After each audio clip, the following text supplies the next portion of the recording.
Welcome. I wanted to create this video today to speak all about consent, which is just such an important topic.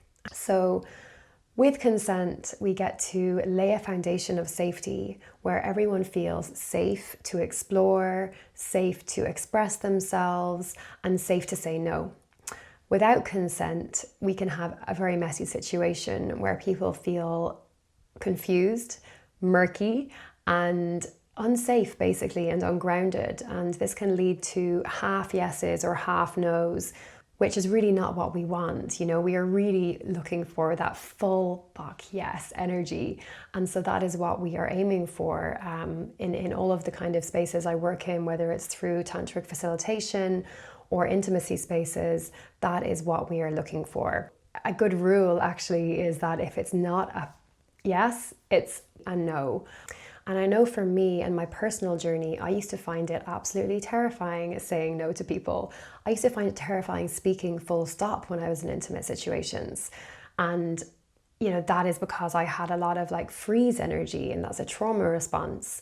And, you know, so many of us, particularly a lot of women, have got a history of trauma. And if this trauma hasn't happened like directly in their own lives, it's been passed down generationally. So there can be this tendency to go into freeze. And therefore, for the person who is doing or is like wanting to kind of connect, you know, it might be difficult to spot that unless you're really tuned in. And that is something that I want to bring a lot of attention to, is the necessity of everyone involved. You know, if it's two people we're talking about, that both of you stay so tuned in and so connected to your own body and your own responses, and also to the other person in front of you. Because consent is not just about communicating with words, it goes beyond that.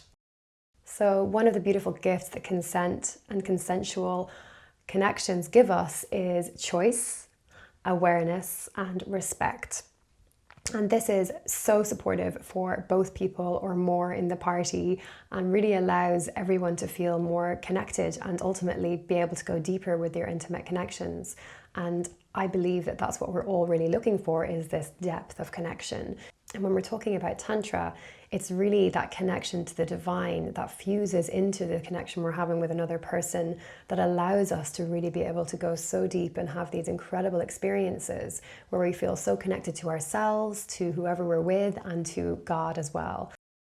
So when it comes to consent and learning how to assert your boundaries, communicate your desires, and also communicate what you are and aren't available for, I'm going to give you a few tips. So consent, yes, absolutely can be verbal, but it can also be non-verbal.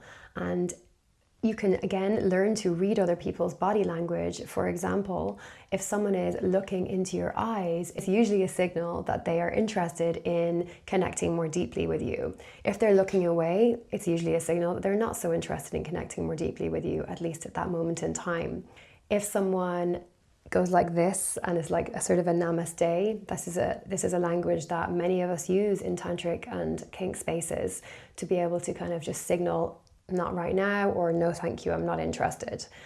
And we also have this beautiful stop sign, just a no, I'm actually not interested, because again, sometimes it can be challenging to use words. So I really recommend practicing using these signals, just playing with them, because, you know, a lot of people really struggle to even be able to do that. You know, we have been so conditioned to people please through our lives that it can be challenging to say no.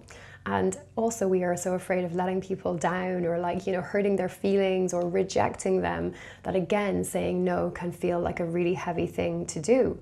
And equally, when we are preparing to hear a no, it can feel really heavy because we are so afraid of being rejected or abandoned. That is one of our core wounds as human beings, that learning to hear no is also a really profound and important part of expanding and learning how to kind of navigate intimacy and relationships in healthy ways. So we say in tantric spaces that we 100% celebrate your no's, because you saying no to me is you saying yes to yourself. And that is what we want. We want to cultivate a frequency where everyone is so used to hearing the call of their own inner voice, which is saying either yes or no, or not right now, and learning how to actually communicate that, whether it be verbally, whether it be through moving the eyes away, or just by maybe sometimes it's just as simple as someone just shutting down, and that is a communication. Their body is signaling that they're not actually interested right now, or that this has gone a step too far for them. So it's up to us as we navigate these spaces with intimacy, with our partners, with different types of connections, to begin to notice what someone else's body and being is signaling, whether it's verbally or non-verbally. It's really beautiful to lean into this celebration of the no, because it's not something we're used to, but it can just create such a beautiful energy and turn the whole thing around. And really, again, like when we start to say no, when we start to practice saying no, it makes a huge difference in terms of us being able to trust ourselves and being able to trust ourselves to move into intimacy from that full-hearted yes that we really deeply desire. So what happens if you start to notice that someone is maybe freezing or going into a bit of a shutdown response, even though they may have verbally said yes? You know, it's really an invitation for you to say, are you still comfortable with this right now? Or would you like me to pause here and maybe we can just check in again in a moment? Do you need some space? Do you need some time? Get curious, you know, there's nothing wrong with slowing things down. In fact, we welcome slowing everything down in Tantra, because that is where things get to become so much more rich, so much more pleasurable, and just deeply satisfying in a way that when we are rushing through things, when we're not noticing either our own signals or someone else's signals, things can just get very messy. So be curious, ask, check in. You know, consent is also changeable. In one moment it might be a yes, and in the next moment it might be a no, or again it might turn into a maybe, in which case it's probably time for a pause. So again, this is a moving feast. This is something that is so important for us to continue to check in with both ourselves and also the other people that we are connecting with, in order to make sure that everyone is really having the most enjoyable, beautiful, and connected experience possible. So another thing that's important to note is the nuance of what our limits are, sometimes called boundaries. For example, someone might say to you, I would like to give you a back massage or a back rub. In that case, if someone asks you that question, one thing to identify is, do you want to do this for me or for you? And there is a difference. And again, I would recommend checking out Betty Martin's Wheel of Consent, which goes into much more depth on this, and I'll post this in the comments below. But ultimately, it's important, first of all, to decide who is it actually for, and is it something that you want or that you are allowing in your space. And then beyond that, you want to be able to communicate your boundaries within that space. For example, I might say, you know what, yes, I would love a back rub, but I don't want you to touch my face or my neck because that's an area that's sensitive for me. But I'm really happy for you to touch my shoulders and, like, you know, my upper back and my arms. And yeah, thank you so much for suggesting that. So that would be a way of communicating in a healthy way that yes, we are open to that, but we have our boundaries. And as long as you stay within that boundary zone, we're going to be able to relax and soften and deepen into it and really to receive it on a deeper level.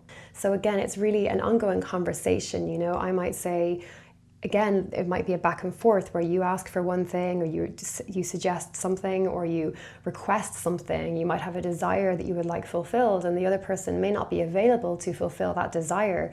But you know, in that moment, when you say, for example, I'm like, actually, no, I don't really want a back rub, but you know what I'd love is, I would love you to massage my hands. Or I would love you to just put your hands on my back in a very still, steady way and give me some loving energy. So it's a negotiation, and it's important to be able to remain flexible and remember you always have choice. Ultimately, when we learn how to use this language of consent and boundaries fluently, this is really such a gift, not just to ourselves, but to everyone we connect with. And it really is laying a foundation for depth, for greater intimacy, and for love. So I really encourage you to lean into those uncomfortable edges around consent and boundaries, stay aware, listen to your body signals, and just stay attuned to the room, stay attuned to the people in your field, and keep checking in. If you're not sure and you go into a grey zone, ask again. You know, when we're learning this language, we can never ask too many times. So I really hope that this video has supported you in feeling more grounded in how to navigate this world of consent and boundaries. And I am wishing you so much love on this beautiful day on planet Earth. Don't forget to like, subscribe, and follow if you like what you see. Blessings.